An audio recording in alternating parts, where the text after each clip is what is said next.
Hi, my name is Jiske. I'm the recently appointed chairman of the River Deben Association. I feel very privileged today for various reasons. First of all, I'm in the most beautiful spot, my favorite spot in the world probably, here on the River Deben. And I'm also very privileged to be able to present this interview with our president, Robert Simper. Robert, you are a very distinguished man in my view, but I think primarily you're a boating man. At heart, boating is your life, but you're a farmer, you're an author, you're a sailor, you even were the ferryman at Woodbridge. So Robert, we're having our 30th anniversary season of the RDA. The RDA is a lobbying and pressure group. What attracted you to it originally? Well, when I heard it was going to be an organisation that was going to try and keep the beauty and tranquility of the River Deben, I naturally was very keen to join it because that was something I was keen on. Right. You were one of the very first, weren't you? I was at the original meeting, yes. The very first meeting? Yes. Marvellous. I was asked to be chairman the first meeting and I declined it because I had many local interests and I thought there would all be conflicting. So the river really is in your blood, isn't it? You've been here for over half a century? I'm sorry to say, but it's more than that again. Yes, I've been in this area all my life, yes. So you're talking and when about... I talk about this area, I'm talking about Ramsholt, really. You've started to write, you've written 43 books already, and only now you write about Ramsholt. Why did you leave it so long?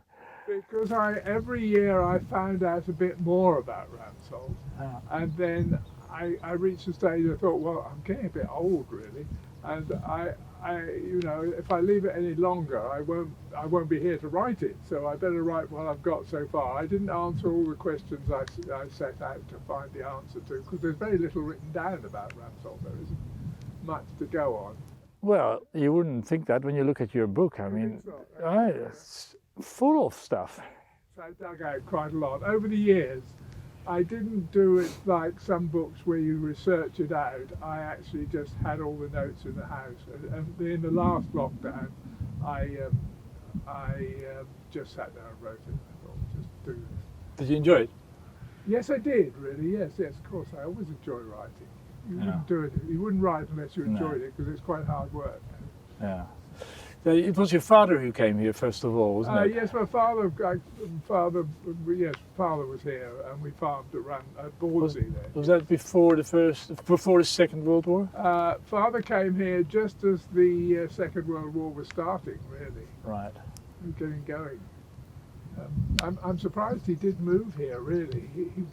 He saw a good opportunity to get a good farm in Bordsey and came here. The fact that it was on the coast and the Germans might arrive at any time, it didn't occur to him, I don't think. He just thought, oh, it's a good farm, we'll move there. So Robert, it's not just your father and it's not just you. Actually, you've got a son and you've got a grandson, and you're all active. Yes, we're all active. I'm less active than I was, but we're all here and based in Ramsholt. So with the very younger generation, what interests me particularly is to know whether you feel that the young generation is really interested in the river. Oh, I think the younger generation are interested in the river, yes. So your grandchildren are going to become RDA members, or your great-grandchildren? There is a great-grandchild, but it's too early to say whether that's going to like the river or not. But yes, my grandson absolutely loved it. He went, when he was going to leave school, his father said to him, Jonathan said to him, "What are you going to do when you leave school, Harry?" And he said, "I'm going to work on the river." And we said, "There are no jobs on the river." And he said, "Well, I'm going to work on the river." And so Jonathan said, "We better start at something to do with boats for Harry, because otherwise he'll turn into a pirate or something." After all these years, do you feel that the place is protected and is not spoiled? I do not feel the river is spoiled as it is at the moment. No. Yeah. There's a much more people on it, but that isn't the same as spoiling it. just looking round here, standing on Ramsholt Quay, it's basically much the same as when I remember it as a boy. Wow, that's a lovely it really is. As we stand here and look at this view, looking round here, that is as I remember it in the early 1940s when we Right. came down. Well, that's a wonderful statement to make. And I would like it to stay like this as well. Yeah. It's difficult. We all have to accept change, and change is happening all the time. You can't stop people from coming here, as much as many people would like to do that. You just can't stop people. I think we need to get the balance, don't we? There is a balance. Yeah. We don't mind people coming, but please look after it, please. That's it. Yeah. So I'm quite surprised and amazed what you say about the river just not being spoiled and it's more or less like it was years ago, because the population here has grown. So we can be really proud of that. Can't be proud of the fact that despite the growth of the population, we've managed to keep it as it is. Yes, we more or less have kept it as it is. There's more boats, there's more people, but underneath all that, the river is really much the same as it was here as I remember it as a child. One of the things that we as the RDA are keen on is to bring younger people to the river. And I'm told by lots of people, including the teachers, that actually for the sake of the mental health of young people, never mind old people, the river is a very positive element.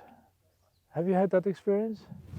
Well, my own experience is just that. I liked coming down on this river, and still do when you have any troubles in life, to get out on the water on a boat, which is how I've always done it. I hate swimming, by the way. Do you? Yes, completely clears my mind. The thing is, when you get on the water, it becomes your world. When you're on a boat, you're in a different world, and you can't really worry about what's happening ashore. It doesn't matter so much. You've just got to get to the next place you want to go to, or not get in trouble. You have to concentrate on the boat. Yeah. Because our world is becoming more and more stressful. Yes. Especially during the COVID period, the mental health issues becoming hugely important. And I understand that people benefit enormously from not just being in the boat, but actually just standing by the river like we are at the moment, just soaking in all that peace and beauty. I think that's the role of the river as far as human beings are concerned. It's the thing that the river will do for us. Yeah. It will keep us safe. Yeah, and it keeps us sane because of its tranquility, its beauty. Also, it moves, doesn't it? I particularly like the moving bit, the tide. Years ago I went to the Great Lakes and I was somewhat irritated that it stayed the same level all the time, but that may be just habit. We should go back to your book. Your book is about the river, or really about the people living by the river. Yeah. It used to be a thriving community, didn't it? And Ramsholt did, and what really surprises me is that at the beginning of the 18th century, Ramsholt and Wallingfield had almost the same population, whereby Wallingfield, just up the river, because it's near Ipswich, has expanded, and Ramsholt has melted away. There used to be a ferry here, didn't there? There was a ferry here, yes. It was gone sometime at the end of the 19th century, but it ran from... Okay, so over 100 years ago. Yeah. And those were the times when if you had to go to Ipswich, you would walk. And it was quicker, and those were the days when people walked, not because they enjoyed it. They probably did enjoy it, probably quite good, but they walked because they had to. And they carried all their stuff? There was an old boy here called George Cook in the cottage at the top of the hill, and he used to grow vegetables, put them into a wheelbarrow, take them across the river and wheel them to Ipswich, which must be at the most 5 miles away, sell them to whatever, and then wheel his empty wheelbarrow back. Is Ipswich really that close? Yes, it isn't far away, really. It's you amazing, look on the map, Ipswich is not a long way from here. So ferries were very important in the old days. The ferries were important on the river, yes, to get across. People would walk the shortest possible route. And were you the ferryman because you wanted to make a contribution to the community, or did you just fancy it? I was asked by the Sutton Hoo Society, they wanted to reopen the Woodbridge ferry, and they asked me would I run it. Actually, they didn't ask me. They looked at me and said, "You're the one who knows about boats. You're going to do this, Robert." And you said, "Oh yes, I'm sure." And I said, "Yeah, I'll have a go. That might be fun," which I enjoyed doing. But it was quite difficult to do, and it needed a bit more capital input to really get it going. Yeah. I think we started it in '85 and ran for about 5 years. Right. Yeah. 1985. 6 years. So how do you feel about the concept of bringing the ferry back? I'm sorry that I failed to do it, but I couldn't find anybody. You can't be perfect, Robert. No, well, I'm very far from that. No, I would like to see it running, yes, and I think it has a future if you can just work over a few technical details.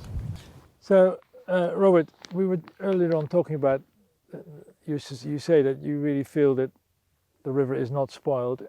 And would you go so far as to say that wildlife is actually protected here in the end? Wildlife is not protected, and I would say really certainly in the winter, when in the old days when it was very empty, completely empty, and nobody went on it, there were much more wildlife and duck and things on the river. Right. The question of seals comes up, Yeah. and as far as I remember, there always were seals on the river, and I think they come and go according to the fish population in the river. If you get a lot of fish in the river, I've had some summers where there's 7 or 8 seals here, and seals pups born here. And then if the fish population drops, and of course the seals eat them, Yes. they then move off. They graze the river deep, and then they go off to wherever else, somewhere off the Sizewell or somewhere, or they go up. Yeah. They move around. So we as a River Deben Association are already working quite hard on protecting nature, but I think we can probably do more. I think you can, yes, I think that is, can. Unfortunately, if you're saying it's very nice and more people should go on the river, that directly conflicts with protecting nature. So we need to help people understand how they can visit whilst protecting nature. I think people really have to stick to the footpaths and keep quiet and don't let dogs run about and all that sort of thing, particularly the dogs. Just really stir things up. Dogs. So do you think that really our main job with the RDA is awareness?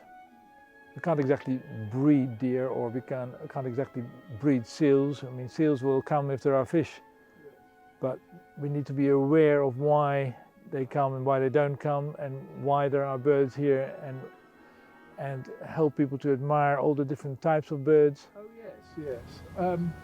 I think we have to strike a balance. We can't. It's not a nature reserve here. There are small nature reserves popping up on the river. Yes. But the whole area. It's very difficult to make the whole area completely, because it also has to have. It has 2 other jobs as well. It has people coming here for recreation, and it has agriculture, quite seriously agriculture. So you have to make them all gel in together somehow, so they can all exist together. So we keep coming back to the same thing, which I think is good. We keep coming back to the fact that we want to keep things in balance, don't we? It's a balance. The word with nature and people is to balance, and that doesn't even mean less people. It means people guided to be in a place where they don't upset the nature. Yeah. So Robert, can we go back to the Second World War? You as a child, did you have experiences? Were there any warships? Was the river capable of taking warships at the time? I did once see what I thought was a warship here as a small child. My mother used to bring me down here to have picnics beside the quay that we are standing here. And was the quay like this? No, it was in ruins then. It's been done up. It was ruins. But it's the same shape, more or less. Right. And it was the whole atmosphere was very like this, and it was very peaceful actually. We came down here one afternoon, and there was a large warship right there, literally where that white yacht is. And I was obviously interested in ships and boats, and passionate about them, is probably the word. And I said to my mother, "Can we go and look at the warship?" You see, and she wasn't very interested. But there were 2 boys down here playing, and she said to them, "You've got a boat," which I don't actually think was theirs, But anyway, would you row us out? Because Robert would like to go and look at the warship. So they said, oh yes. Well, we rowed out round the end of the quay and towards the warship, which I was absolutely fascinated with. Yeah. A man came out the door back of the boat and shouted at us, obviously go away and go ashore, because we weren't supposed to be on the water. I think even I knew that. And the boys didn't take any notice. We all wanted to go and have a look. So he nipped back in and came out with a rifle and fired over our heads, at which point we did turn round and come back.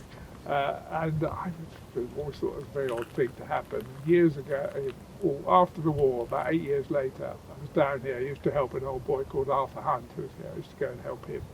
And we were talking one day, and I said, here, Arthur, I was fired at by the Navy in the war here. And he said, why? And I told him this story.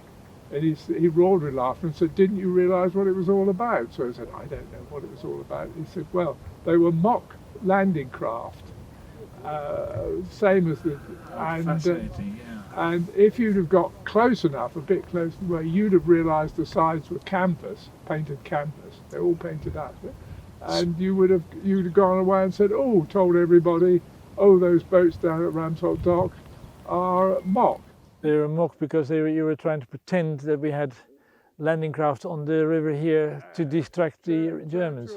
Churchill's plan was to deceive the Germans, and apparently they confused them that there was going to be another invasion coming from this coast to the Place de Calais, I think it is, and there were a lot of them. And later on in the war, there was a whole line of them down here. Amazing. So Robert, we're standing here looking at the Ramsholt Arms over there. It dates back to when?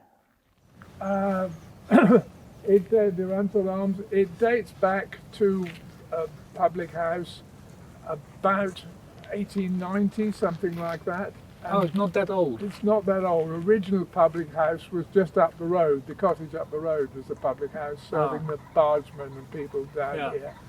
And then somebody bought this large estate, because it's all part of a large estate. There's a large estate here. Somebody bought the estate and tried to develop it. And one of the things they did was build the Ramsholt Arms, originally in the Dock Inn, and they built as a hotel for people to come. It was a hotel? Yeah, so it was a hotel. For the first 100 years, it didn't have a plaque on it. And people came down here and said, well, where are the Ramsholt Arms? Where is the Ramsholt Arms? And we said, well, it's in there. The actual pub, which was for just local people, was just one room, little tiny room in the back. For me, it's I love the position. It's just unrivaled, isn't it?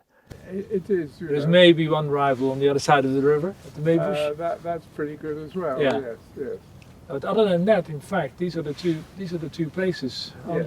Then the next place you have to go all the way down to Felixstowe ferry. On this river, yes, yes. I mean, this setting here, you know, we were talking about the place being unspoiled. I mean, it is almost perfect, isn't it? And I suppose it's very suitable for films. Is that right? It is increasingly super for films. Yeah. Yes, there's more film companies come here. Actually, I can see how you can have all kinds of films here because it's really quite romantic, isn't it?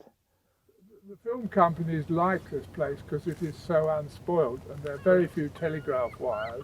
Yeah. There are no new housing developments since 1906. Wow. And so they're attracted to it, and they're increasingly coming here. Within the last few years, we had Yesterday was filmed in the pub behind us, in the Arms. Yeah. We've had one called The Dig was filmed here. There was an opera was filmed in the church. Robert, we've only just concluded some discussions with the Ramsholt Arms and the Maybush Inn, whereby both organisations will do special offers for RDA members. That's quite fun, isn't it? That's a good idea, yes. And I'm quite pleased that it's RDA members only, not the tourists, so we can keep the numbers down. It may help keep the balance. There we go again, you see, we keep talking about the balance, and I think that is just the most important issue altogether, keeping that balance. Years ago, people wanted to ban tourists from coming to this area. Yeah. And we have to admit now they have a right to come here, you know. Exactly. And it is just so when they come here they don't disturb the place too much. Precisely. So one of the things about the RDA is that we're very, very keen to attract younger people. We actually want to attract all kinds of people. Anybody who would benefit from the beauty and quietness of the river. And that includes people of school age, and there is a lot that the river can offer. And we did put a lot of effort into a document we put together in cooperation with some of the local schools. We put together a document illustrating all the different types of activities that families can undertake on the river. It's lovely. It's like a journey from starting in Woodbridge, going right down to Felixstowe Ferry and back up again on each side, telling you, showing you what's going on and what you might focus on, taking an interest in the river, its beauty, its wildlife, its plant life, and just simply getting the most of it. Look it up. It will be permanently on our website, and we'll keep updating it with new ideas. So Robert, a really big thank you to you, because you have devoted most of your life to the River Deben Association. You've done a fantastic job. It's been a privilege talking to you. And I should really remind everybody of that book you've just published, The Lost Village of Ramsholt. You should be able to get it in your local bookshop, and it's a nice book. So perhaps to sum up, we will fight on to protect and promote the river. And perhaps you got the message that the thing that means the most to us is simply to get the balance of things. Not only does the river actually itself makes you feel more balanced, but we as river users and protectors of the river, we want to find the balance. That's my word.